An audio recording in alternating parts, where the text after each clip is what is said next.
How to use Trivago app. Hi everyone, welcome back to the channel. In today's video I will simply guide you on how you can actually use the Trivago app, so make sure to watch the video till the end.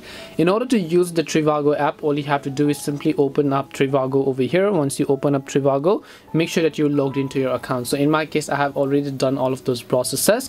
Once I have logged into my account, what I will do is, if I want to search for a specific hotel near any of the location, I can just select that. I can select the number of rooms that are available, and I can also search for a nearby hotel. If I just allow my location permissions, it will show me all of the nearest hotels that are actually near to me. So once I select all those respective hotels, if I want to actually add and see some of the hotel details over here, I can just select them, and once I select a specific hotel, I'll be able to see the price. And then in order to book it, it will just take me to the external website, which is basically called View Deal over here. So basically, once you tap on View Deal, it will take you to a next page where you can simply confirm a payment method and then start booking hotels on the Trivago application. Now if you'd like to see some other features over here, you can just come to the settings tab. You can see manage price alerts over here if there's any type of discount. You can also manage data and privacy settings.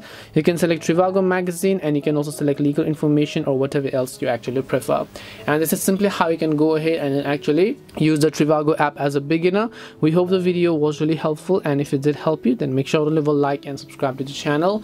If you have got any questions, queries or doubts, feel free to leave them down. Thank you very much for watching, and see you in the next video.